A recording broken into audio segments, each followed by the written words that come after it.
Gold, trusted gold buyers. మీరు తాకట్టు పెట్టిన బంగారాన్ని విడిపించి ఈ రోజు ఉన్న మార్కెట్ ధరకు కొనబడను. 80వ స్వాతంత్ర దినోత్సవం జరుపుకుంటున్న ఈ తరుణంలో మన వీరులందరం తలుచుకుందాం. అందులో ముందుగా సుభాష్ చంద్రబోస్.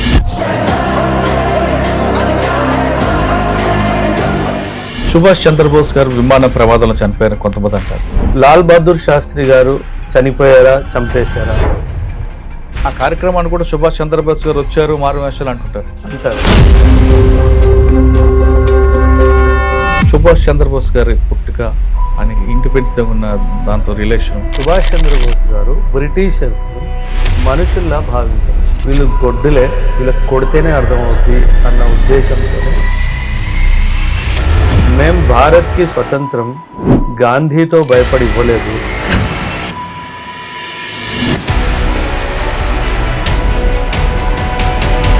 మనకు స్వతంత్రము గాంధీ తాత ఇచ్చింది కాదు. అసలు ప్రమాదమా కాదండి? ఆయన ఉన్న ఫ్లైట్ యాక్సిడెంట్ ఎందుకు? చాలా క్వశ్చన్ మార్క్స్ ఉన్నాయి. యాక్సిడెంట్ అనుకోవాలా, కాన్స్పిరసీ ఉందనుకో? 100% కాన్స్పిరసీ. అది యాక్సిడెంట్ కాదు. Most established, most accepted fact ఏంటి అంటే విమాన ప్రమాదంలో ఆయన మరణించారు. అది fact.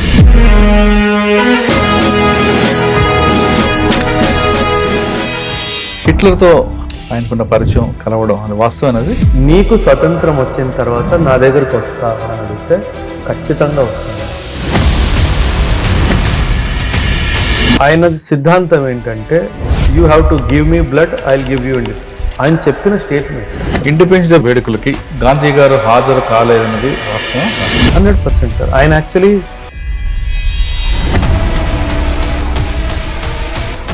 Welcome to I dream. ముందుగా మీ అందరికీ ఇండిపెండెన్స్ డే శుభాకాంక్షలు. 80వ స్వాతంత్ర దినోత్సవం జరుపుకుంటున్న ఈ తరుణంలో అసలు ఒకసారి గతంలో మన వీరులందరం తలుచుకుందాం. అందులో ముందుగా సుభాష్ చంద్రబోస్. ఇప్పటికీ ఆయన పేరు, ఆయన చనిపోలేదు ఉంటుంది.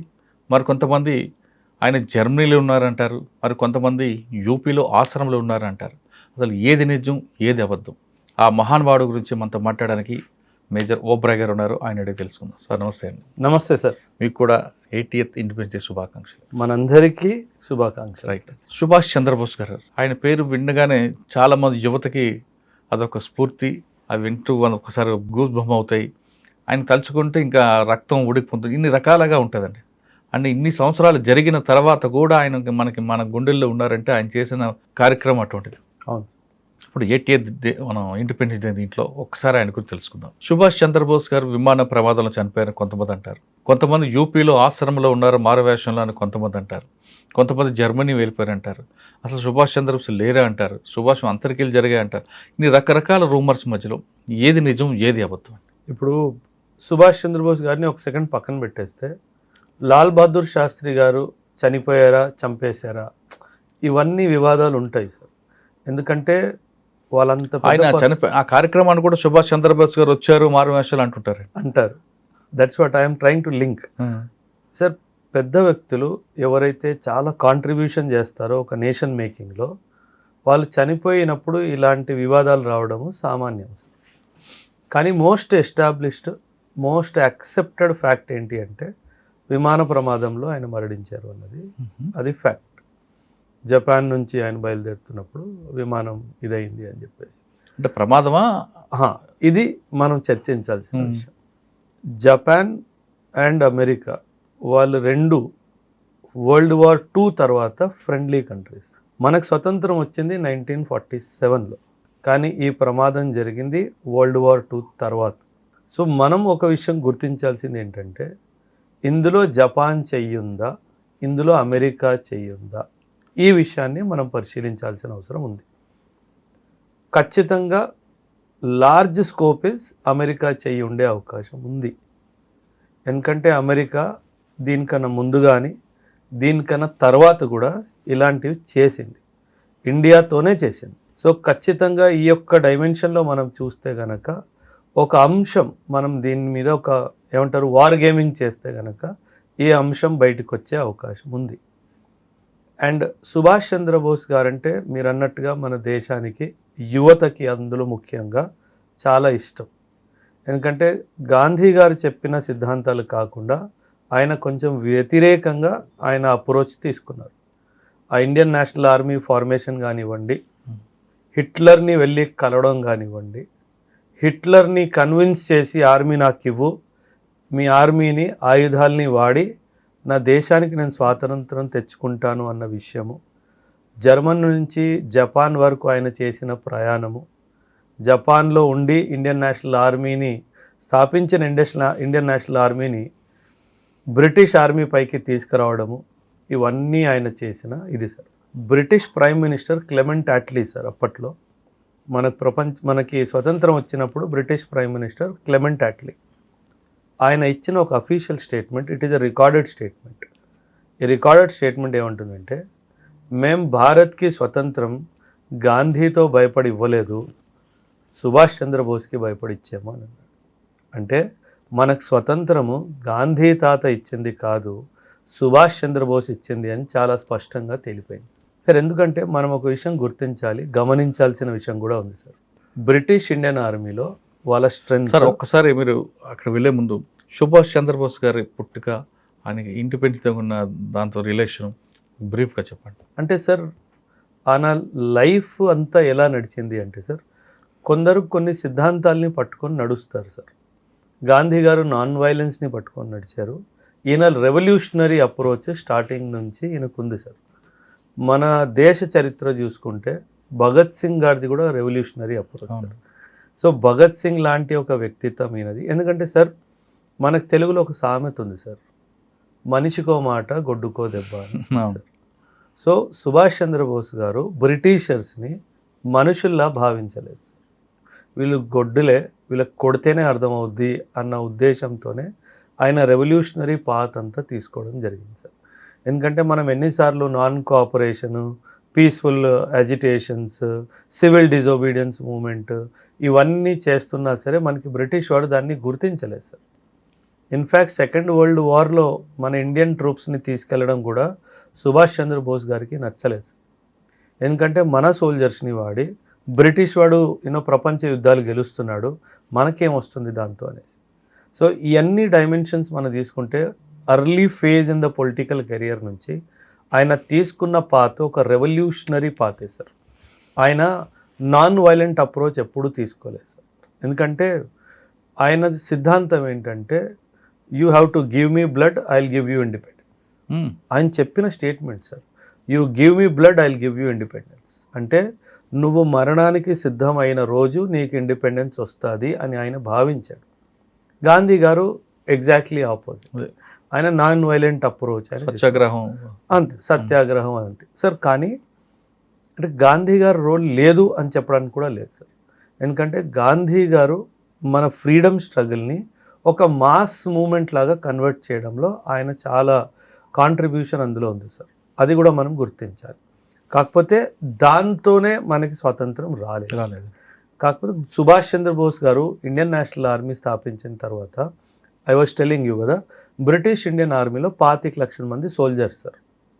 ఆ 25 లక్షలలో 25,000 మాత్రమే బ్రిటిష్ సోల్జర్స్. అంటే 25,000 మంది 25 లక్షల సోల్జర్స్ని కంట్రోల్ చేశారు, కోట్ల జనాభాని కూడా కంట్రోల్ చేశారు. ఎప్పుడైతే ఆ బ్రిటిష్ ఇండియన్ ఆర్మీలో రివోల్ట్ స్టార్ట్ అయిపోయిందో బ్రిటిషర్కి అర్థమైపోయింది, ఇంకా నేను ఈ దేశంలో ఉండలేను. ఇది 1945-46 వరకు వాళ్ళకి అర్థం కాలేదు. అందుకే సరే ఇప్పుడు చరిత్రలో మనం హిస్టరీ బుక్స్ చదువుకున్న తర్వాత కూడాను 1942 క్విట్ ఇండియా మూమెంట్ అని చదువుతాం. 42 తర్వాత 47 దగ్గర ఏ మేజర్ థింగ్ జరగలేదు. సో ఏ మేజర్ జరగకపోయినా 47లోనే ఎందుకు ఇండిపెండెన్స్ వచ్చింది అంటే సార్, వీళ్ళు కంట్రోల్ చేసే ఖడ్గమే ఆర్మీ సార్. ఆ ఆర్మీలోనే ఒక చిల్లు వచ్చేసింది. సో వీళ్ళకి అర్థమైపోయింది, ఇంకా మనం ఇండియాని కంట్రోల్ చేయలేము, మనం వెళ్ళిపోతేనే మర్యాదపూర్వకంగా వెళ్ళిపోతాము, లేకపోతే మన శవాలే లేస్తాయనే క్లారిటీ బ్రిటిషర్స్ వరకు వచ్చేసింది. సో అందుకే 1947లో బ్రిటిష్ వాడు పోవడం జరిగింది. సో ఇది మనం ఖచ్చితంగా గమనించాలి. అండ్ ఈ ప్రెషర్ క్రియేట్ చేసింది మరెవరో కాదు, అది సుభాష్ చంద్రబోస్. సో మనం చెప్పనక్కర్లేదు సార్, ఇది బ్రిటిష్ వాడు ఒప్పుకున్నాడు. సో మనం దాన్ని సందేహించాల్సిన అవసరము లేదు, మనకు అధికారం రెండూ లేదు. ఓకే. హిట్లర్తో ఆయనకున్న పరిచయం కలవడం అది వాస్తవం అది. అది 100% సార్. జర్మనీలో కూడా రికార్డెడ్ హిస్టరీ ఉంది that is a man from India called Subhash Chandra Bose met Hitler. And Hitler కూడా ఆయన కలిసిన తర్వాత sir, Hitler is a ultra nationalist person. Hitler కూడా అంటే నా దేశం అన్న వ్యక్తి సార్. వెన్ తను సుభాష్ చంద్ర బోస్ని కలిసినప్పుడు ఇలాంటి వాడు ఉంటే ఏ యుద్ధమైనా గెలిచేయచ్చు అని చెప్పేసి హిట్లర్ కనిపించింది. ఇన్ఫ్యాక్ట్ హిట్లర్ సుభాష్ చంద్ర బోస్ని అడిగాడు కూడా సార్, నీకు స్వతంత్రం వచ్చిన తర్వాత నా దగ్గరకు వస్తావా అని అడిగితే ఖచ్చితంగా వస్తాను అన్నాడు. అదేంటి, స్వతంత్రం వచ్చిన తర్వాత నువ్వు పరిపాలిస్తాను అని అనుకోవాలి కదా, నువ్వు ఇక్కడికి వచ్చేస్తా అంటున్నావు ఏంటి అని అంటే ఆయన ఒక మాట అంటాడు సార్, సుభాష్ చంద్రబోస్, నేను పరిపాలించాలని చెప్పి పోరాడట్లేదు, నాకు స్వతంత్రం కావాలని చెప్పి పోరాడుతున్నాను. నువ్వు నాకు సహాయం చేయి, నా దేశానికి స్వతంత్రం వచ్చాక తిరిగి నీ దగ్గరికి వచ్చి నీ కాళ్ళ దగ్గర పడుంటానని చెప్పాడు. అంటే వ్యక్తిగతంగా చూడండి, దేశం అంటే ఎంత ప్రేమ, తనకి రాజకీయంలో అసలు ఇంట్రెస్ట్ లేదు. నా దేశానికి స్వతంత్రం రావాలి, అలాంటి మనస్తత్వం ఉంది, అలాంటి ఆలోచన ఉంది సార్. ఈ రోజు స్వార్థం లేదండి, నిస్వార్థమే కదా సార్. అది దేశం కూడా కోసం చనిపోవడానికి సార్. హిట్లర్ని ఎప్పుడు వెళ్ళాడు కలవడానికి? వరల్డ్ వార్ జరుగుతున్నప్పుడు వెళ్ళాడు. వరల్డ్ వార్ జరుగుతుంది ఒకవైపు, హిట్లర్కి వెళ్ళి కలిస్తే ఏమవుద్ది? చంపేయబడతావుగా. అండ్ అక్కడ జర్మనీ నుంచి సీక్రెట్ షిప్లో జపాన్కి వెళ్ళాడు సార్. అంటే యాజ్ ఎ సివిలియన్, అన్ట్రైన్డ్ సివిలియన్గా ఆయన ట్రావెల్ చేయడమే గొప్ప. అండ్ ఇందులో సబ్మరీన్లో పోయాడు సార్. అది చూడండి, ఆ డేరింగ్ చూడండి. అంటే దేశం కోసం ఏ రిస్క్ అయినా తీసుకోవడానికి సిద్ధంగా ఉన్నాడు.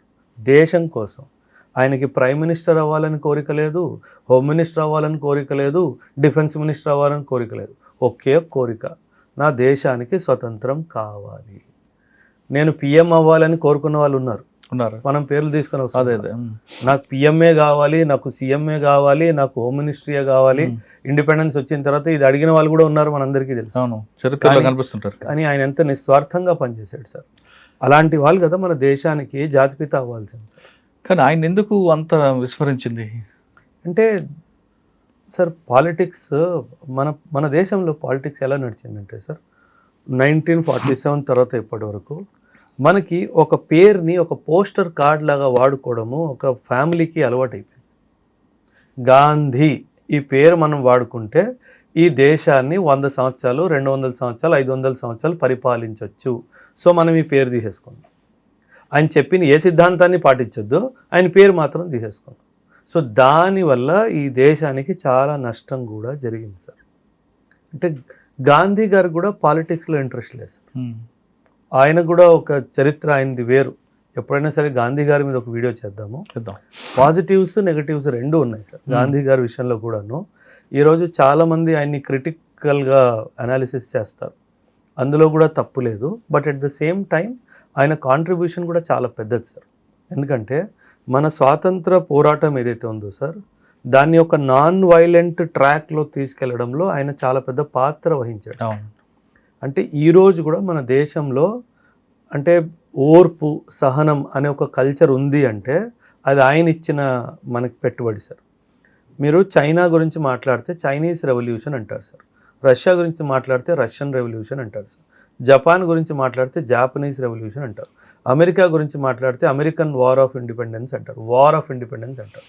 అంటే ప్రతి ఒక్క దేశము యుద్ధం చేసి పుట్టింది, కానీ నా దేశము సంఘర్షణ చేసి పుట్టింది.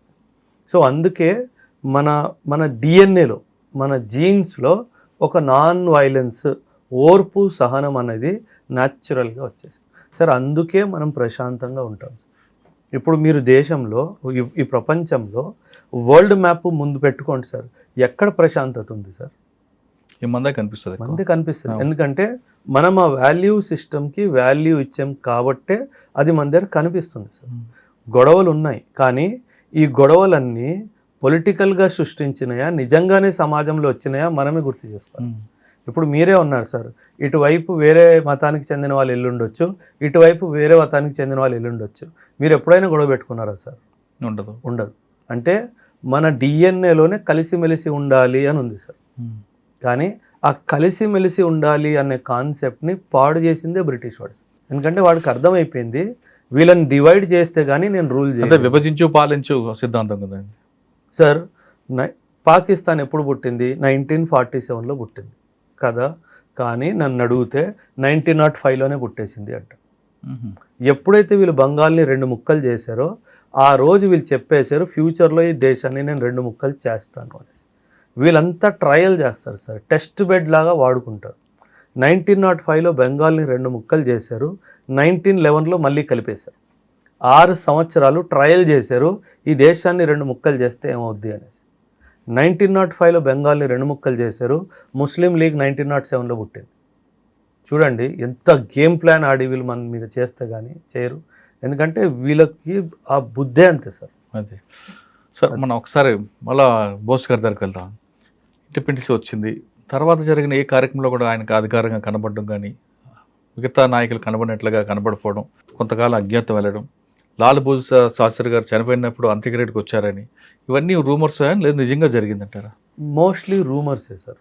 ఎందుకంటే లేదా మారవేషంలో వచ్చారు అంటారు సార్. ఇన్ఫ్యాక్ట్ కొన్ని ఫొటోస్ కూడా ఉన్నాయి సార్. ఆయన ఇటలీలో కనిపించారు, కాన్ఫరెన్స్లో బ్యాక్గ్రౌండ్లో ఆయన లాగా కనిపించే ఒక మనిషి నిల్చొని ఉన్నాడు, అన్ని అబ్జర్వ్ చేస్తూ యూపీలో ఆశ్రమంలో ఉన్నారు, కొంతమంది యూపీ ఆశ్రమంలో ఉన్నారు అని అంటారు సార్. కొంతమంది చనిపోయినా సరే వాళ్ళు చాలామంది హృదయంలో వాళ్ళు బ్రతుకుంటారు. సో వాళ్ళలాగా కనిపించే మనుషుల్ని కూడా ఆయనే అని అనుకోవడం ఒక డైమెన్షన్. ఆర్ లేదా ప్రభుత్వం ద్వారా కూడాను ఆయన్ని మర్చిపోవద్దు అనే ఉద్దేశంతో ఒక్కొక్కసారి వ్యక్తుల్ని చనిపోవడం అనేది వార్త జీర్ణించుకోలేక ఆ విధంగా అయి ఉండొచ్చు సార్, అయి ఉండొచ్చు. అసలు ప్రమాదమా కాదండి? ఏంటి సార్, జపాన్ ఫ్లైట్ ఫ్లైట్ లేదు కదా సార్, 100% అది జరిగింది. అండ్ అదే సార్, మళ్ళీ you have to go back to recorded history sir. మనం గాల్లో మాట్లాడడానికి లేదు సార్. అవును, ఏదైతే మన ప్రభుత్వం హిస్టరీ బుక్స్లో రికార్డ్ చేసిందో ఆయన ఇలా మరణించారు, we have to accept that fact. కానీ ఏముందండి దాని వెనక కారణం ఏంటి? Flight accident. సో ఆయన ఉన్న ఫ్లైట్ యాక్సిడెంట్ ఎందుకయింది, ఆ టైంలోనే ఫ్లైట్ యాక్సిడెంట్ ఎందుకయింది, ఇండియాలో ఆల్రెడీ ప్రభుత్వంలో ఉన్న వాళ్ళు ఏమైనా చేయించారా, వామ్మో వీడు బ్రతుకున్నంత వరకు మనకి ప్రాబ్లమే ఉంటుంది అని. సో చాలా క్వశ్చన్ మార్క్స్ ఉన్నాయి సార్. అంటే యాక్సిడెంట్ అనుకోవాలా, కాన్స్పిరసీ ఉందనుకో? 100% కాన్స్పిరసీ సార్, అది యాక్సిడెంట్ కాదు, 100% కాన్స్పిరసీ. ఎందుకంటే సార్ సాధారణంగా మిలిటరీ ఎయిర్క్రాఫ్ట్స్ని చాలా హై స్టాండర్డ్స్తో మెయింటైన్ చేస్తారు. ఆయన ఎందుకు ఎక్కారండి ఆ రోజు, ఎక్కడికి రావాలని? ట్రావెలింగ్ అంటే సార్ వీళ్ళు ఎక్కడికి వెళ్తున్నారు, ఎప్పుడు వెళ్తున్నారు, ఎవరిని కలవడానికి వెళ్తున్నారు, ఉద్దేశం ఏంటి, ఇదంతా కాన్ఫిడెన్షియల్గా సార్. అంటే because he is not a prime minister of a nation that I'm going to visit Australia, అలా లేదు కదా సార్. అప్పుడు పరిస్థితులు అలా లేవు కాబట్టి డాక్యుమెంటెడ్ హిస్టరీ ఏమి చెప్పదు దాని గురించి, because it is highly confidential. ఇప్పుడు ప్రశ్న ఏమొస్తుంది, నువ్వు జపాన్ విమానంలో ఏం చేస్తున్నావు అని వస్తుంది.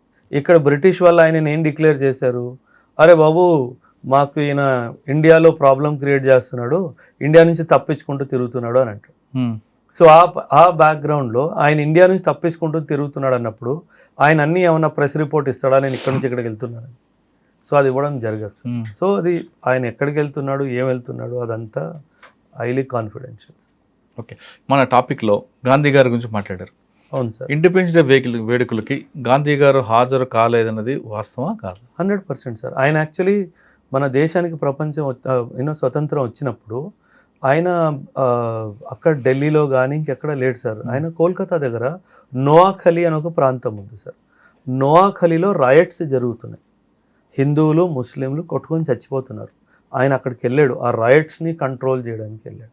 నేను చెప్పాను కదా సార్, గాంధీ గారికి కూడా ఒక positive, one of the biggest positive shades in Gandhi's personality is he never wanted any position for himself.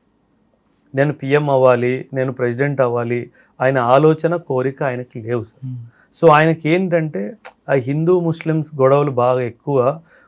కోల్కతాలో చాలామంది నోవాఖలీ రైట్స్ చూసుకుంటే కొన్ని వందల మంది చనిపోయారు సార్. సో ఆయన మన స్వతంత్ర వేడుకలు జరుపుకుంటున్నప్పటికీ ఆయన అక్కడ లేకుండా ఆ యొక్క ప్రాబ్లమ్ని అడ్రస్ చేయాలని చెప్పి అక్కడ ఉన్నాడు sir. So that is the reason why he did not participate in the freedom.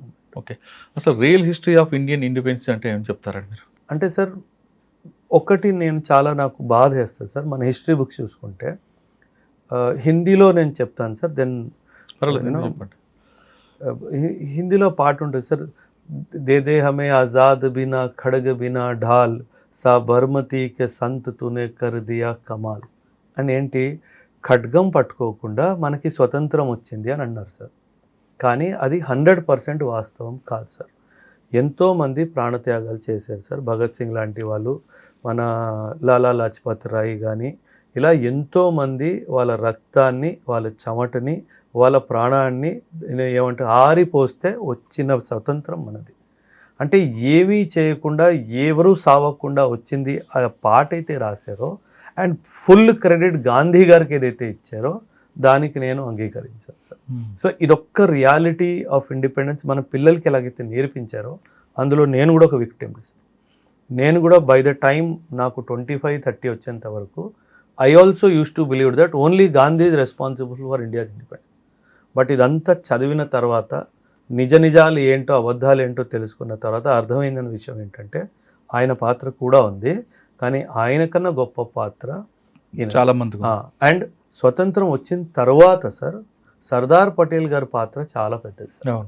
ఆయన్ని కూడా మనం మర్చిపోకూడదు. ఎందుకంటే రావడం ఒక అంతు, అది నిలవడం ఇంకో అంతు సార్. ఆ నిలవడం అంతులో ఖచ్చితంగా సర్దార్ పటేల్ గారు చేసిన త్యాగం కానీ ఆయన చేసిన పని కానీ అంతా ఇంత కాదు. మనం ఈరోజు హైదరాబాద్లో కూర్చొని ఉన్నాం సార్. సర్దార్ పటేల్ గారు లేకపోతే ఇది ఒక ఇండిపెండెంట్ దేశంలాగైనా ఉండేది, లేదా పాకిస్తాన్లో కలిసిపోయేది. ఆయన లేకపోతే అంటే మన ఇండియా ఐడియా ఉంది కదా సార్, మ్యాప్ ఇండియా అనగానే ఒక మ్యాప్ మీ కళ్ళల్లో వస్తుంది కదా సార్. ఆ మ్యాప్ మీ కళ్ళల్లో రావడానికి కారణమే Sardar Patel. So the idea of India in 20th and 21st century is the giving of Sardar Patel to India.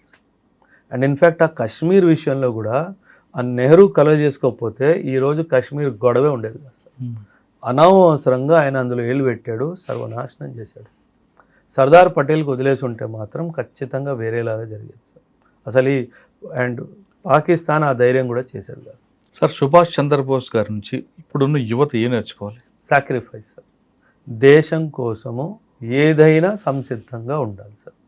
And ఇంకో విషయం ఏంటంటే సార్, యూత్ చాలామంది నేను చూస్తుంది ఏంటంటే గవర్నమెంట్లో ఈ లోపం ఉంది, ప్రభుత్వంలో ఈ లోపం ఉంది. అది కాదు సార్, నువ్వేం చేస్తున్నావు అది ఇంపార్టెంట్ సార్. వాళ్ళకి బాధ్యత లేదని కనిపిస్తుంది కొంతమంది. 100% సార్. అంటే మనం ఎప్పుడు కూడా ప్రభుత్వం మీద వేలు చూపించడము, సమాజం మీద వేలు చూపించడము, లేదా నా ఫ్యామిలీ నాకు సపోర్ట్ ఇవ్వలేదు, అవన్నీ కాదు సార్. బ్రిటిష్ వాడు మనల్ని తొక్కి నారదీస్తున్నా సరే మనం వెనక్కడుగు వేయకుండా అక్కడే నిల్చొని పోరాడాం సార్. ఇప్పుడు మన దేశానికి స్వతంత్రం వచ్చింది కదా సార్, ఇప్పుడు పోరాడడానికి మీకు ఎందుకు ప్రాబ్లం వస్తుంది? జీరో నుంచి హీరో అయిన వాళ్ళు ఉన్నారు సార్, హీరో నుంచి జీరో అయిన వాళ్ళు కూడా ఉన్నారు సార్. అంటే మనం ఎంచుకున్న దారి ఏంటి, దాన్ని బట్టి నువ్వు ఇటు నుంచి అటు వెళ్తావా, అటు నుంచి ఇటు వస్తావా నిర్ధారణ. అంటే ఈ గతం మర్చిపోయారు కదండి యువత. ఇప్పుడున్న దీని మీద 100% సార్. దాంట్లోనే ఎక్కువగా ఎక్స్రే పెట్టడం, చూడడం ఇదే అనుకుంటున్నారు తప్ప అసలు ఈ స్టేజ్ మనం ఉన్న కారకులు ఎవరు అనేది మర్చిపోయారు సార్. ఇప్పుడు వచ్చిన బ్లడ్ జనరేషన్ అంతా కూడా ఎలా ఉన్నారంటే ఇప్పుడున్న సమస్యలు ఏంటి, వాటిని ఎత్తుపు చూపిద్దాం, వాటి మీద ఫైట్ చేద్దాం ఉన్నారు తప్ప అసలు ఈ స్టేజ్కి మనం తీసుకొచ్చిన వాళ్ళ గురించి అంటే మన అమ్మా నాన్న కూడా మర్చిపోయిన పరిస్థితికి వస్తుంది. అవును సార్. అంటే కొంచెం వెస్ట్రన్ కల్చర్ ఇన్ఫ్లుయెన్స్ ఒక డైమెన్షన్ ఉంది సార్. రెండవ విషయం ఏంటంటే ఎప్పుడైనా గుర్తుపెట్టుకోండి సార్, ఏ దేశం అయితే తన చరిత్ర గురించి వాళ్ళ యువతకి చెప్పదో ఆ నేషన్ ఆ దేశము సర్వనాశనం అయిపోతుంది.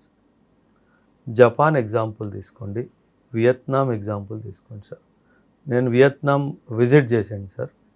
రోడ్డు మీద 10 సంవత్సరాల బాలుడు ఆడుకున్నవాడు, వాడిని ఆపి నీ నేషనల్ హీరోస్ ఎవడరా అంటే వాడు టకటక టకటక అన్ని పేర్లు చెప్తాడు.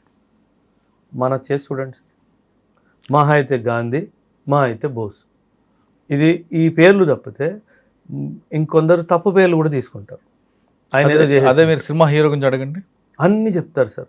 వాడి అలవాట్లు, వాడి ఫేవరెట్ కలర్ ఏంటి, వాడికి ఎన్ని కార్లు ఉన్నాయి, కార్ నంబర్ ప్లేట్ ఏంటి, వాడికి ఎంతమంది భార్యలు ఉన్నారు, ఎంతమంది భార్యలు ఉన్నారు, ఇవన్నీ చెప్తాడు. అంటే అక్కడ దాకా ఎందుకు వెళ్తున్నారు సార్? మనం ఎంతోమంది వీర సైనికులకి పరమవీర చక్ర అవార్డ్స్ ఇచ్చాం సార్. ఒక 5 పేర్లు చెప్పండి. అసలు ఎందుకు ఇస్తారని అడుగుతున్నారండి. దట్ ఈస్ అంటే సిగ్గుతో పరమ వీర చక్రాన్ని ఎందుకు ఇవ్వాలని? అదే చెప్తున్నా, సిగ్గుతో చచ్చిపోవాలనిపిస్తుంది ఒకసారి. ఎందుకంటే నీకు ఫ్రీడమ్ ఏంటో మనకి విలువ తెలియదు సార్. ఎందుకంటే మనం పుట్టినప్పుడు దేశం ఫ్రీగా ఉంది కాబట్టి దాని విలువ ఏంటో తెలియదు. మన గ్రాండ్ పేరెంట్స్ని అడిగితే వాళ్ళు చెప్తారు. మన ఇప్పుడున్న జనరేషన్లో ఏమంటారంటే ఇటువంటి క్వశ్చన్ వేసినప్పుడు వాళ్ళు తీసుకొచ్చారు, సో వాట్, మాకేంటి అంటే సార్ చులకన అయిపోతుంది సార్. ఏదైనా ఇప్పుడు మీ పేరెంట్స్ ఉన్నారు, మా పేరెంట్స్ ఉన్నారు సార్. వీళ్ళు స్కేర్సిటీ చూశారు సార్. స్కేర్సిటీ అంటే అన్నీ తక్కువగా లభించాయి. అందుకే పెద్దవాళ్ళు మీరు చూడండి, ఒక పాత కుర్చీ అయినా పాత టేబుల్ అయినా దాన్ని భద్రతగా ఉంచుకుంటారు. కొత్త కల్చర్ ఏంటి, ఇది పాత పడిపోయింది మార్చేద్దాం అంటే. మేము చూసింది నా జనరేషన్ కానీ నా తర్వాత వచ్చిన జనరేషన్ కానీ వీళ్ళు అబండెన్స్ని చూశారు. చాలా ఎక్కువ శాతం ఏమంటారు దిగుబడిని చూశారు కాబట్టి వాళ్ళు విలువనివ్వరు సార్. అదే పెద్దవాళ్ళని చూసుకుంటే అప్పట్లో చాలా స్కేర్సిటీ ఉండేది కాబట్టి వాళ్ళు ప్రతిదీ జాగ్రత్త, బట్టలతో సహా సామాన్లతో సహా. అటువంటి ఉన్న భావన ఉన్న వాళ్ళకి మీరు ఈ క్వశ్చన్ వేస్తే వాళ్ళకి దొరకలేదు కాబట్టి వాళ్ళు చేయలేదు, నాకు అన్నీ దొరుకుతున్నాయి కాబట్టి నేను ఇలాగే ఉంటా అని అంటున్నారు సార్. ఇప్పుడు ఏమంటారంటే సార్, ఒక స్టేట్మెంట్ ఉంటుంది సార్, పర్యావరణ సంరక్షణ గురించి మనం మాట్లాడితే మనము ఈ పర్యావరణ మనకి హెరిడిటరీగా రాలేదు, అంటే మనకి రాజరికంగా రాలేదు, మనము ఫ్యూచర్ జనరేషన్ నుంచి అప్పు తీసుకున్నది అంటారు. అంటే నువ్వు నీళ్లు పారబోస్తున్నప్పుడు లేదా నువ్వు ఏదైనా ఇంపార్టెంట్ వస్తువు పాడు చేస్తున్నప్పుడు దీని మీద కేవలం నాకే హక్కు ఉందా లేకపోతే రానున్న జనరేషన్ కూడా హక్కు ఉందా అని చెప్పి ఆలోచించాలి. సో అప్పుడు మనకు అర్థమవుతుంది మనం వాళ్ళకి ఎంత అన్యాయం చేస్తున్నాం.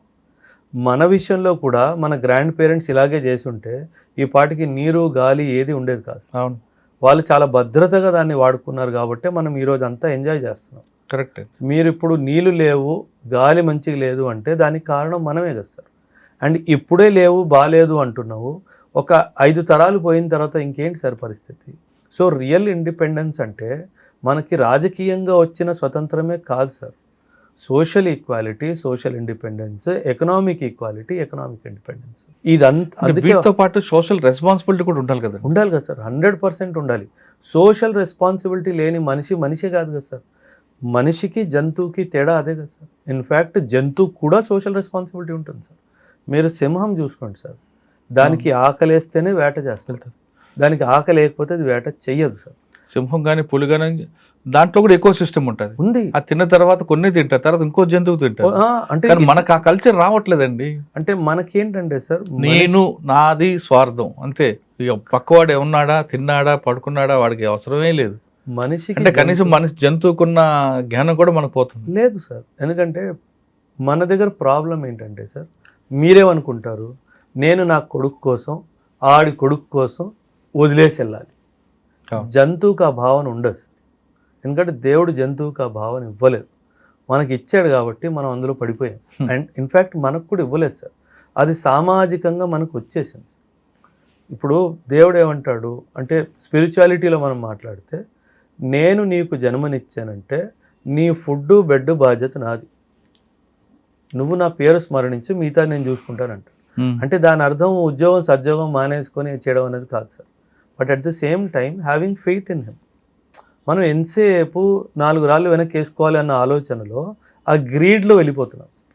సో ఈ గ్రీడ్ ఉన్నంత వరకు మన దేశానికి స్వతంత్రం సార్. దేశం అంటే మట్టి కాదు, దేశం అంటే మనుషులు. ఇది మనం చిన్నప్పుడే నేర్చుకున్నాం కదా సార్. దేశం అంటే మనుషులు అన్నప్పుడు మనిషి ఆలోచనతోనే కదా సార్ దేశం మంచి బాగు చెడు అంతా లింక్ అయి ఉంది. సో అది జరగాలి అంటే మనిషి మంచిగా ఆలోచించడం మొదలు పెట్టాలి కదా సార్. అప్పుడే కదా నిజమైన స్వతంత్రం వచ్చినట్టు లెక్క. సో ఆ డైమెన్షన్లో మనం చూస్తే నన్ను పర్సనల్గా మీరు అడిగితే ఇంకా స్వతంత్రం రాలేదు. నన్ను అడిగితే ఖచ్చితంగా రాలేదు సార్. ఎందుకంటే ఏదో నేను కాంపిటేటివ్ ఇండస్ట్రీలో ఉన్నాను అని నేను మాట్లాడట్లేదు సార్. మన స్వతంత్రము దీని చేతిలో పోయింది సార్. దానికి మనం బానిస అయిపోయాం సార్. ఒకప్పుడు బ్రిటిష్ వాడు, ఇప్పుడు వీడి చేతిలో బానిసలు అయిపోయాం సార్. సో సార్ మీరు కానీ మీ ప్రేక్షకులు కానీ సార్ ఒక 21 days దీనికి దూరంగా ఉండండి సార్. 21 రోజులు మాత్రమే మీ మైండ్ ఎంత క్లియర్ అయిపోతుంది, హెల్త్ ప్రాబ్లమ్స్ సాల్వ్ అయిపోతాయి, ఫ్యామిలీ ప్రాబ్లమ్స్ సాల్వ్ అయిపోతాయి, నీ మైండ్ ఎంత డీక్లటర్ అయిపోయి పీస్ అయిపోతావో. మీరు 21 రోజులు అంటున్నారు, 1 గంట ఉండమని చూద్దాం సార్. లైఫ్ మారిపోతుంది సార్, నన్ను నమ్మండి సార్, కంప్లీట్గా లైఫ్ మారిపోతుంది. అంటే మేము ఉండడం సరికదా, మా పిల్లలు కూడా అలవాటు చేస్తాం. మా పుట్టినోడికి మొబైల్ చేతులు ఇవ్వకపోతే వాడు తినడు సార్. వాడు తినట్లేదు, తల్లిదండ్రుల మిస్టేక్ అది. చిన్నపిల్లడు వాడికి ఊహో తెలియదు, వాడి చేతిలో ఫోన్ ఉందని వీళ్ళు సంబరపడతారు, వాడు ఏదో హెలికాప్టర్ ఏదో సృష్టించినట్లుగా. సార్ ఇంకా ఆ టాపిక్ వచ్చి ఇప్పుడు మనం పాకిస్తాన్ బలూచిస్తాన్ వాళ్ళిద్దరి మధ్యన వివాదం, ఈ మధ్యన టర్కీ కూడా అనేట్లుంది. అసలు ఆ మొత్తం సబ్జెక్ట్ ఏంటి సార్ అది? Sir Pakistan, Turkey, Saudi Arabia వీళ్ళు ముగ్గురు ఒక కూటమిని ఎస్టాబ్లిష్ చేసుకున్నారు సార్. వీళ్ళ ఆలోచన ఏంటంటే, అంటే ఇక్కడ అవసరం ఎవరిది చూడాలి సార్. అవసరం సౌదీ అరేబియా వాడిది, ఎందుకంటే ఇరాన్తో గొడవ పెట్టుకున్నాడు కాబట్టి. ఇరాన్ ఒక చాలా పవర్ఫుల్ మిలిటరీ కంట్రీ లాగా బయటకు వచ్చింది సార్ ఇప్పుడు. ఎందుకంటే ఒకవైపు అమెరికాని, ఇంకోవైపు ఇజ్రాయిల్ని అందరినీ కలిపి కొట్టింది సార్. ఫిబ్రవరి 28 నాడు స్టార్ట్ అయిన వారు ఇప్పటికొచ్చి అమెరికా ఏనాడు విజయం నాది అని చెప్పుకోలేని పరిస్థితి ఉంది. కానీ ప్రతిసారి విజయం నాదే అని వాడు చెప్పుకున్నాడు. అంటే ఒక్క దేశము మిడిల్ ఈస్ట్లో అమెరికా ఇజ్రాయెల్ని కల్పించి ఓడిచ్చింది అన్నది లెక్క. ఇప్పుడు సౌదీ అరేబియా వాడు పక్కనే ఉంటాడు కాబట్టి వాడు భయంగా ఉంటాడు కదా సార్. సో పాకిస్తాన్తో లాస్ట్ ఇయరే చేతులు కలుపుకున్నాడు సార్. వీళ్ళు పీస్ ప్యాక్ట్, డిఫెన్స్ ప్యాక్ట్ అని చెప్పేసి కిందటి సంవత్సరమే సైన్ చేసుకున్నారు. కాకపోతే సౌదీ అరేబియా వాడికి అర్థమైంది ఏంటంటే, పాకిస్తాన్ వాడితో మనకి ఏ లాభం లేదు, వాడి దగ్గర ఏం లేదు. వాడు ప్రతిసారి మన దగ్గరకు వచ్చినప్పుడల్లా చెప్ప తీసుకొని వస్తున్నాడు, డబ్బులు కావాలంటున్నాడు తప్పితే మన కోసం ఏం చెయ్యట్లేదు. సో పాకిస్తాన్ వాడు ఒక్కడే మనకి సరిపోడు, ఇంకో దేశం కావాలి. ఇంకా మిడిల్ ఈస్ట్లో కానీ ఇస్లామిక్ కంట్రీస్లో చూసుకుంటే ఇంకెవడూ మిగలలేదు. ఆబ్వియస్లీ టర్కీయే మిగిలేదు. సో ఇప్పుడు టర్కీతో చేతులు కలుపుకుంటారు. ఎందుకంటే సార్ అమెరికా ఇప్పుడు ఆయుధాలు ఇచ్చే పరిస్థితిలో లేదు సార్. అమెరికా దగ్గర ఆయుధాలు లేవు సార్. అమెరికా యూక్రెయిన్కి ఇవ్వడానికి ఆయుధాలు లేవు సార్. ఇంక సౌదీ అరేబియాకి ఎక్కడి నుంచి ఇస్తుంది? సో ఆయుధాలు ఎక్కడి నుంచైనా రావాలి కదా. ఎక్కడి నుంచి రావాలి? టర్కీ నుంచి వస్తాయి. ఎందుకంటే చైనా నుంచి రాలేవు, అమెరికాకి విరుద్ధము. రష్యా నుంచి రాలేవు, అమెరికాకి విరుద్ధము. And sir America is the security provider to Saudi Arabia. Saudi అరేబియాకి సెక్యూరిటీ అందించేదే అమెరికా. సో అమెరికా దగ్గర ఆయుధం లేదు అంటే వాడు ఇంకెక్కడికైనా వెళ్ళాలి కదా. సో ఇంకెక్కడికి వెళ్తాడు? ఆబ్వియస్లీ టర్కీ ఒకే దేశం మిగిలిపోయింది, వాడి దగ్గరికి వెళ్తాడు. సో టర్కీ నుంచి ఆయుధం వస్తుంది, పాకిస్తాన్ నుంచి సోల్జర్ వస్తాడు, నా బార్డర్స్ని ప్రొటెక్ట్ చేసుకుంటాడు. అంటే ఒక్క మాటలో చెప్పాలంటే కాంట్రాక్ట్ ఇచ్చేసాడు సార్. లేబర్ కాంట్రాక్ట్ అంటాం కదా, లేబర్ కాంట్రాక్ట్ పాకిస్తాన్కి ఇచ్చాడు, వెపన్స్ కాంట్రాక్ట్ ఏమో టర్కీకి ఇచ్చాడు. ఎందుకంటే సౌదీ దగ్గర డబ్బు ఉంది సార్, డబ్బుకి ఏ లోటు లేదు సార్. సౌదీ దగ్గర డబ్బు ఒక 300 సంవత్సరాలు ఇంకా ఉంటుంది. సో వాడికి డబ్బుకి లోటు లేదు కాబట్టి వాడు ఎవడైనా, అంటే మనం కాపలాకి వాచ్మెన్ పెట్టుకున్నట్టు పాకిస్తాన్ని వాచ్మెన్లా పెట్టుకున్నాడు. అండ్ ఆ వాచ్మెన్ చేతిలో ఆయుధం ఇవ్వాలి అంటే టర్కీ నుంచి ఆయుధం తెచ్చుకున్నాడు. అంతే జరిగింది సార్ అక్కడ. సో దానితో ఇండియాకి ఏమైనా ముప్పు ఉందా అంటే ఒక అంశంలో చూసుకుంటే నాకు అడిగితే లేదు అని అంటారు.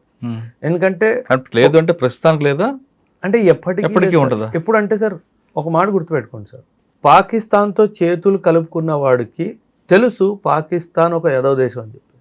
కాకపోతే హిందీలో ఒక సామెత ఉంది సార్, వక్త్ ఆనే పర్ గధే కో భీ బాప్ బనానా పడతా హే. అవసరం వచ్చినప్పుడు గాడిద కూడా వ్యవహారం చేసుకోవాల్సి వస్తుంది. ఆ గాడిదే పాకిస్తాన్ దేశం సార్. ఇప్పుడు అవసరం ఉంది కాబట్టి వాడితో వ్యవహారం ఉంది సార్. కాకపోతే పాకిస్తాన్కి భారత్కి పెద్ద యుద్ధం జరిగినప్పుడు ఎవ్వడు అడ్డు రాడు సార్. అడ్డొచ్చినోడికి తెలుసు మనం ఏం చేస్తామని. అది టర్కీ అవనివ్వండి, సౌదీ అవనివ్వండి, వాళ్ళ అమ్మ నా కొడుకు అవనివ్వండి, ఎవడైనా సరే ఇండియా ఏం చేస్తుందో వాళ్ళందరికీ తెలుసు. కాబట్టి కాకపోతే వాళ్ళకి అవసరం ఉంది కాబట్టి ఇప్పుడు పాకిస్తాన్ని నెత్తినేసుకొని ఊరేగిస్తారు తప్పితే ఇంకేం చేయలేరు సార్. సార్ ఫైనల్గా చెప్పండి, ఇప్పుడున్న యువత అంతా కూడా సుభాష్ చంద్రబోసు, మీరు చెప్తున్న సర్దార్ వల్లభాయ్ పటేల్ పేర్లు విన్నప్పుడు మాత్రం గూస్ బంబై అయిపోయి అంటారు, వాళ్ళ చరిత్ర వినాలంటారు, భగత్ సింగ్ లాగా నేను వెళ్ళాలంటారు, చెగువీర అంటారు, రకరకాలు చెప్తారు.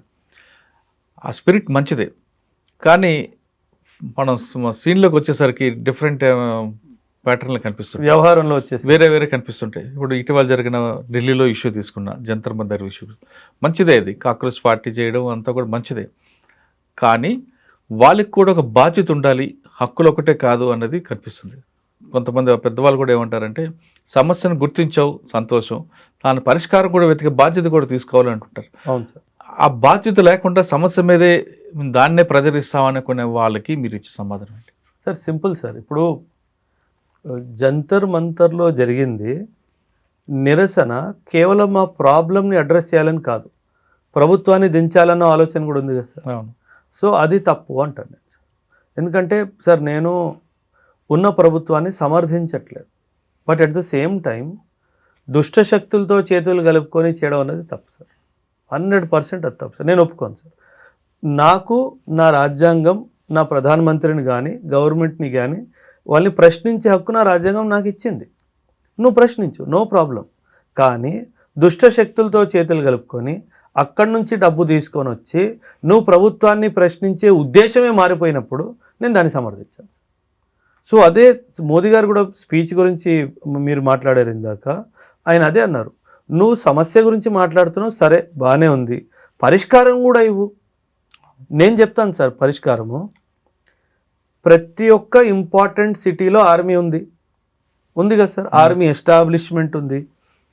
పోనీ మీకు పోలీస్ మీద నమ్మకం లేదు అంటున్నారు, fine, for the discussion sake okay. ప్రతి మేజర్ సిటీలో, ప్రతి మేజర్ టౌన్లో ఒక ఆర్మీ ఎస్టాబ్లిష్మెంట్ ఉంది. ఎప్పుడైతే నీట్ ఎగ్జామ్స్ జరుగుతాయో పేపర్ ఎక్కడైతే ప్రెస్లో ప్రింట్ అవుతుందో స్ట్రైట్గా ఆర్మీ కంటోన్మెంట్కి పంపించు. Let the paper be stacked in the army cantonment. ఏ రోజైతే ఎగ్జామ్ ఉంటుందో ఆ రోజు ఆర్మీ వాడే కాన్వాయ్ తీసుకెళ్తాడు, ఎగ్జామ్ సెంటర్ దగ్గర పేపర్ వెళ్తుంది, ప్రిన్సిపల్ రిసీవ్ చేసుకుంటాడు, ఎగ్జామ్ కండక్ట్ అయ్యేంత వరకు ఆర్మీ వాడు నిల్చొని ఉంటాడు. మోసాలు చేయొచ్చండి, చెయ్యాలనుకున్నవాడు ఎక్కడేం చేయాలి? లేదు సార్, కుదరదు. ఎందుకంటే ఆర్మీలో కూడా చాలా ఎగ్జామ్స్ జరుగుతాయి సార్. ఆర్మీ వాడు కూడా promotional exams, cadre promotional exams అన్నీ జరుగుతాయి. మా ప్రొసీజర్ ఏంటి తెలుసా సార్, ఏ దేశంలో చివరిలో ఉన్నా సరే ఒక యూనిట్కి, ఒక రెజిమెంట్కి రెస్పాన్సిబిలిటీ ఇస్తారు. అప్పుడు ఏం జరుగుతుంది, ఒక ఆఫీసరు కొంతమంది ట్రూప్స్ని తీసుకొని ఆర్మీ హెడ్ క్వార్టర్కి వెళ్తాడు. అక్కడి నుంచి క్వశ్చన్ పేపర్ రిసీవ్ చేసుకుంటాడు, లాక్ చేస్తాడు, వాడి జేబులో తాళం ఉంటుంది. రెజిమెంట్కి వెళ్ళేంత వరకు బాక్స్ ఓపెన్ అవ్వదు. రెజిమెంట్లోకి వెళ్ళిన తర్వాత క్వార్టర్ గార్డ్ అనే ఒక ప్లేస్ ఉంటుంది, చాలా సేఫ్ ప్లేస్, అందులో ఆ బాక్స్ ఉంటుంది. ఎగ్జామ్ రోజు వరకు బాక్స్ని ఎవరు టచ్ చేయడు. ప్రింట్ అయిన కార్డు నుంచి ఎగ్జామ్ రోజు వరకు ఆ బాక్స్ ఓపెనే కాదు, పేపర్ ఎట్ట లీక్ అవుతుంది. You give this responsibility to the army. Paper leak అయితే నన్ను పట్టుకోవచ్చు. కానీ ఇక్కడ ప్రశ్న ఏంటంటే, ప్రతి దానికి ఆర్మీని పిలుచుకొని వస్తే మరి సివిల్ అడ్మినిస్ట్రేషన్ చేతగాంతనమే కదా సార్. అవును. అంటే అసలు సివిల్ అడ్మినిస్ట్రేషన్ మీద నమ్మకం లేకుండా పోవడానికి కారణం ఎవరు? సివిల్ అడ్మినిస్ట్రేషనే. సో చైన్, ఈ ప్రాసెస్ చైన్లో సార్ సింపుల్ సార్, ఒకే ఒక్క రూల్ తీసుకురండి. పేపర్ లీక్లో నీ చెయ్యిందని తెలిస్తే ఉరి శిక్ష. ఈ రూల్ తీసుకురా, అప్పుడు చూద్దాం ఎన్ని పేపర్ లీక్ అవుతాయో. అంటే వాళ్ళు చెప్పడం ఏంటంటే, గతంలో రైల్వే యాక్సిడెంట్ జరిగినప్పుడు లాల్ బహదూర్ శాస్త్రి అంటే వాళ్ళు రిజైన్ చేశారు బాధ్యత వహించి. ఇప్పుడు మన దేశంలో ఇటువంటి నీట్ పేపర్లో జరిగినప్పుడు ముందు మంత్రి బాధ్యత వహిస్తే ఖచ్చితంగా కింద వాళ్ళు కూడా సెట్ అయిపోతారనేది వాళ్ళు పోలుస్తున్నారు. ఎందుకంటే సార్ మన పబ్లిక్ అడ్మినిస్ట్రేషన్ అంతా అకౌంటబిలిటీ మీదనే బేసిస్ చేస్తుంది. కానీ దీనికి ఇంకో దృష్టికోణం ఉంది సార్. ధర్మేంద్ర ప్రధాన్ సార్, ఎంతోమంది ఎడ్యుకేషన్ మినిస్టర్లు వచ్చారు కదా సార్ మన దేశంలో. ధర్మేంద్ర ప్రధాన్ గారే ఒక చట్టం తీసుకొచ్చారు సార్ లాస్ట్ టైం. నీ వల్ల, ఒక ఇండివిజువల్ వల్ల కానివ్వండి, ఒక సంస్థ వల్ల పేపర్ లీక్ అయిందంటే ఆ ఎగ్జామ్ కండక్ట్ చేయడానికి వచ్చిన ఖర్చంతా ఆ ఇండివిజువల్ కానీ సంస్థ కానీ భరిస్తాడు. దాంతోపాటు పెనాల్టీ ఇన్ని కోట్లు ఉంటుంది, దాంతోపాటు జైలు శిక్ష కూడా ఉంటుంది. ఈ చట్టం ఎవడని తీసుకొచ్చాడా సార్? అంటే నీకు మంచి చట్టం తీసుకొచ్చేవాడిని దింపేలా దాకా నువ్వు ఆగలేదు. అంటే సింపుల్ సార్ మ్యాటర్, నీకు మంచి చట్టాలు వద్దు, ఎదవ పని రేపు నేను కూడా చేస్తాను, సో నేను జైలుకి వెళ్ళిపోతే ఎట్లా, నాకు ఉరిశిక్ష పడిపోతే ఎట్లా, అందుకని చెప్పేసి నిరసన జరిగింది. ఈ నిరసన జరగడానికి కేవలం కారణం ధర్మేంద్ర ప్రధాన్ గారిని దింపడం ఒక్కటే కాదు సార్. దీనికి సంబంధించి స్ట్రిక్ట్ లాస్ రావద్దు, ఎందుకంటే ఫ్యూచర్లో మేము చేస్తాము. ఇది గతంలో కూడా జరిగింది సార్. సార్ కొన్ని ఇప్పుడున్న ప్రభుత్వం కానీ కొన్ని రాష్ట్ర ప్రభుత్వాలు కూడా కొన్ని నిర్ణయాలు తీసుకున్నప్పుడు కొంచెం కఠినంగా ఉంటాయి, కొన్ని విషయాల్లో ప్రజల నుంచి ఆగ్రహం వేస్తున్నట్టు కొన్ని ఫ్లెక్సిబిలిటీ ఉంటాయి, పరిస్థితి ప్రభావం బట్టి మారుతుంటాయి. అవును సార్. అల్టిమేట్గా వాళ్ళ ఆబ్జెక్టివ్ అంతా కూడా ప్రజలకు మంచి చేయాలనే ఇంట్రెస్ట్ ఉంటుంది. కానీ కొంతమంది వ్యక్తులు ఏదో ఒక దీంట్లో విజయం సాధించామని ఒక ప్రెజర్ తీసుకొస్తాం, ప్రజల్లో ఆ ప్రభుత్వాలను దించేస్తామంటే అది ఎంతవరకు సంబంధించి? అది తప్పు సార్. లాఫుల్గా సార్ ఉన్న ప్రభుత్వము సెంటర్లో లాఫుల్గా గెలిచి గవర్నమెంట్ని ఫామ్ చేసింది. అవును. దాన్ని ఇలా అన్లాఫుల్గా దించేస్తామంటే అలా? శ్రీలంకలో అదే జరిగింది, బంగ్లాదేశ్లో అదే జరిగింది, నేపాల్లో కూడా అదే జరిగింది సార్. జెన్జీ రెవల్యూషన్ చేసి ప్రభుత్వాల్ని దింపారు. అది మన దగ్గర కూడా ప్రయత్నం చేశారు సార్. సార్ దింపి వాళ్ళు ఏం సాధించారు? అదే నేను చెప్తుంది సార్. శ్రీలంక ఈరోజు ఎక్కడుంది, బంగ్లాదేశ్ ఎక్కడుంది, నేపాల్ ఎక్కడున్నాడు? నేపాల్ మొత్తాన్ని కంట్రోల్ చేస్తుంది ఈరోజు చైనా, ఈరోజు అమెరికా. బంగ్లాదేశ్ మొత్తం కంట్రోల్ చేస్తుంది చైనా అండ్ అమెరికా. వాడికి కావాల్సింది కూడా నా దేశం కూడా చైనా అండ్ అమెరికా లాంటి దేశాలు కంట్రోల్ చేయాలి. ఎందుకు చేయాలి సార్? మీరు చెప్పండి ఒక మాట. అవును. సో దట్ ఈజ్ వేర్ అసలు నిజాలు ఏంటో బయటపడతాయి. ఉద్దేశము దేశానికి బాగు చేయాలి, పిల్లలకి బాగు చేయాలి అనేది కానే కాదు.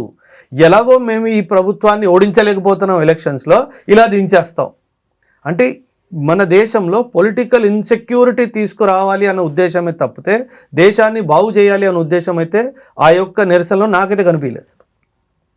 అండ్ పిల్లలు కూడా సార్ నిరసన చేయడం ప్రతి ఒక్క పౌరుడి హక్కు, అది రాజ్యాంగం మనకి ఇచ్చింది. కానీ అది చేసే విధానం ఉంది. మీరు కాక్రోచ్ జనతా పార్టీ అని చెప్పి ఒక పార్టీ గురించి మాట్లాడారు సార్. ఆ పార్టీ సదస్యులు ఎవరు, వాళ్ళ బ్యాక్గ్రౌండ్ చెక్ చేసుకోండి సార్. అంతా యాంటీ నేషనల్ ఎలిమెంట్స్తో డైరెక్ట్ లింక్స్ ఉన్నాయి వాళ్ళకి. అలాంటి వాడికి సమర్థన ఇచ్చే ముందు నీ బుద్ధి ఏమైంది? అరే వీడు మైక్ పట్టుకొని మాట్లాడుతున్నాడు, వీడి గతం ఏంటి, వీడి చరిత్ర ఏంటి, నువ్వు కనుక్కోవాలి కదా సమర్థన ఇచ్చే ముందు. సో అదెందుకు నీకు అర్థం కావట్లేదు? డైరెక్ట్గా టెర్రరిస్టులతో డైరెక్ట్ కనెక్షన్లు ఉన్నాయి సార్. అందరికీ కొంతమందికి ఉన్నట్లే. ఆ కొంతమంది ఉన్నా సరే సార్, ఆ కొంతమంది ఉన్న వాళ్ళు స్టేజ్ మీద ఎందుకు ఉన్నారు? ఆ రోజు జంతర్ మందర్ జరిగిన అల్లర్లో కూడా ఢిల్లీలో ఉన్న రౌడీ షీటర్లు 2000 మంది ఉన్నారు. అదే నేను చెప్తుంది కదా సార్, పిల్లలు స్టూడెంట్స్ వేషంలో అక్కడ ఎవరు వచ్చారు, అదే కదా ఇంపార్టెంట్ ఫ్యాక్టర్ సార్. ఆ సార్ అక్కడ జరిగింది లాఠీ చార్జ్ గట్టిగా జరిగింది, పిల్లలు గాయాలు పడ్డాయి, చాలా మంది చాలా తీవ్ర గాయాలు పడ్డాయి. దాన్ని నేను సమర్థించట్లేదు sir. But at the same time పరిస్థితి అక్కడ దాకా ఎందుకు వెళ్ళింది అన్నది ప్రశ్న. జంతర్ మంతర్లో మొదటిసారి జరగలేదు కదా సార్ నిదర్శనం, ఎన్నోసార్లు జరిగాయి కదా సార్. అంతవరకు ఎందుకు సార్? మన రామ్దేవ్ బాబా జైలా జంతర్ మంతర్లో పోలీసులు ఆయన కూడా ఎత్తుపోలా, అన్నా హజారే చేశారు, అన్నా హజారే గారు చేయలేదా? ఇది మొదటిసారి జరగలేదు సార్. కాకపోతే దీనికి ఒక వేరే యాంగిల్ చూపించి ప్రభుత్వాన్ని పగలగొట్టాలి. ఎందుకు పగలగొట్టాలి సార్? అంటే ఒక పేపర్ లీక్ అయితే ప్రభుత్వం పడిపోవాలా సార్? 100% నేను పేపర్ లీక్ని సపోర్ట్ చేయట్లా. బట్ దానికి పరిష్కారం ఏంటి? దానికి పరిష్కారం ప్రభుత్వాన్ని దించేయడమా సార్? ఎన్ని కోట్లు పెడితే ఒక ప్రభుత్వం ఫామ్ అవుతుంది సార్? కరెక్ట్. ఇంట్లో నాన్న కూడా తప్పు చేస్తారు. అంటే నేనేమంటున్నాను, తప్పును సమర్థించకపోయినా తప్పు చేస్తుంటారు కదా సార్. ఎగ్జాక్ట్లీ, నాన్న తప్పు చేస్తారు, నాన్న కొట్టి దింపేస్తామా? కాదు నాన్న ఇది కాదని చెప్తాం కదా అక్కడ. అదే కదా sir, that's what I'm saying. Modi గారు కూడా మాట్లాడింది ఏంటి, నాకు పరిష్కారం చెప్పండి నేను అమలు చేస్తా. నేను చెప్తున్నాను పరిష్కారం చెప్పండి మోదీ గారికి. The moment paper is printed, it should directly go to the army cantonment. No civilian in between. Because NEET అంటే కొంతమంది లక్షల మంది పిల్లల భవిష్యత్తు సార్. పిల్లలు 12 తర్వాత నీట్ రాస్తారు సార్. 6వ తరగతి నుంచి ప్రయాణం మొదలవుద్ది సార్. 6, 7, 8, 9, 10, 11, కొంతమంది 12, కొంతమంది 12 తర్వాత బ్రేక్ తీసుకొని 13, బ్రేక్ తీసుకొని 14, ఇలా 8, 9 సంవత్సరాలు వాళ్ళు కష్టపడితే పాస్ అయ్యే ఎగ్జామ్ నీట్. నీ స్వార్థం కోసం పేపర్ లీక్ చేస్తావా? ఆ పిల్లలు 8 సంవత్సరాలు కష్టపడిన పిల్లలు, వాళ్ళ కష్టానికి ఏంటి సార్? ఎవరు జవాబు? 12 మంది చనిపోయారు సార్. అంటే నేను అందుకే చెప్పా, ప్రభుత్వం ఒక లా తీసుకురావాలి, చట్టం. నువ్వు పేపర్ లీక్ చేయడంలో నీ చెయ్యి ఉంది అని తేలితే ఉరి శిక్ష, ఒక్కటే పనిష్మెంట్, ఉరి శిక్ష. పేపర్ లీక్ చేసి చూపించమని చెప్పండి, చట్టంలో మార్పు రావాలి. మార్పు సార్. ఒక్కొక్కసారి అందుకే నేను స్టార్టింగ్లో మా విషయంలో చెప్పా, మనిషికో మాట గొడ్డుకోదు. ఇప్పుడు పేపర్ లీక్ ఇంత పెద్ద విషయం మన దేశంలో అయిపోయింది కాబట్టి దానికి సంబంధించి పనిష్మెంట్ కూడా 3 సంవత్సరాలు జైలు ఉండకూడదు, ఉరి శిక్ష ఉండాలి. అది ప్రూవ్ అయిందంటే ఉరి శిక్ష. ఇంకేస్ శిక్ష లేదు, ఉరి శిక్ష తీస్తా. పేపర్ పక్కన ఇక టేబుల్ మీద పెట్టాలంటే ఎవడని ముట్టుకుంటాడో చూడండి. ఏ ఆర్మీ కంటోన్మెంట్లో కూడా పెట్టాల్సిన అవసరం లేదు. ఇక్కడ పెట్టేసి వెళ్ళిపోండి, 10 రోజుల తర్వాత వచ్చాను, ఎవడు ముట్టుకోడు కూడా తెలుసు, అది ముట్టుకుంటే ఉరి శిక్ష వస్తుంది అని చెప్పి. ఆ ఫియర్ ఆఫ్ లా లేదు సార్, ఆ ఫియర్ ఆఫ్ జడ్జ్మెంట్ లేదు, ఆ fear of fast track judgement లేదు. మన దగ్గర ఫాస్ట్ ట్రాక్ కాదండి, మామూలు ట్రాక్ కూడా లేదు. మన దగ్గర అంతా ప్రొసీజర్ పనిష్మెంటే ఉంటుంది. మీరు మన చట్టాలను చూసుకుంటే జడ్జిమెంట్ వచ్చేది మన ఇప్పుడు మర్డర్ జరిగితే ఎప్పుడో 5 సంవత్సరాలకు వస్తుంది. 5 సంవత్సరాల కొన్ని 10 అవుతాయి, లేదా తర్వాత వాళ్ళ పిల్లలు కూడా చనిపోతుంటారు వస్తుంటే. అంటే మనకి ఫైనల్ జడ్జిమెంట్ కన్నా ప్రొసీజర్ పనిష్మెంటే మన దగ్గర ఉంటుంది. ఎఫ్ఐఆర్ పేపర్లో అదేలేండి మీడియాలో కథలు, అరెస్టు, ఛార్జ్ షీట్, ఈలోగా మీడియాలో హడావుడి, అంత తప్ప ఇంకేం ఉండదు. మీడియా ఫైన్ ట్రయల్ వేస్తుంది, మీడియా జడ్జిమెంట్ ఇస్తుంది, అక్కడితోనే మనకి close. చాలా విషయాలు ఉన్నాయి సార్. అంటే దీనికి సంబంధించి చాలా దృష్టికోణాలు ఉన్నాయి. అవన్నీ ఇంకా డెప్త్ లో పరిశీలిస్తే ఉమ్. అంటే మనం ఏ కోణంలో చూస్తున్నామని దాన్ని బట్టి మనకి అవుట్కమ్ వస్తుంది సార్. జంజీ వాళ్ళు చేస్తున్న కార్యక్రమం మంచిది అంటున్నారు ఓబ్రాయ్ గారు, కానీ వాళ్ళు కేవలం సమస్యను ఎత్తు చూపడం కాదు, పరిష్కారం కూడా చూపండి, అదేవిధంగా దేశానికి మంచిదంటూ చెప్తున్నారు. లేదు కదా, మనం కేవలం హక్కుల కోసమే మాట్లాడతాం, నిరసన చెల్లుతాం, అంతేగాని మేము పరిష్కరించాం అంటే మాత్రం కుదరదు. మీరు ఖచ్చితంగా మన దేశంకు మంచి పౌరుగా నిలబడాలంటే మీరు పరిష్కారం కూడా ఎత్తి చూపించండి, దానికి ప్రభుత్వం అమలయ్యేలా ప్రజలు ఇస్తే మంచిదండి ఓబ్రాయ్ గారు చెప్తున్నారు. ఈ వారం ఓబ్రాయ్ గారితో ఎక్స్క్లూజివ్. వచ్చే వారం మరొక ఇష్టం మళ్ళీ కలుద్దాం. అంతవరకు నమస్తే. Thank you thank you very much sir. Thank you. జై హింద్ సార్.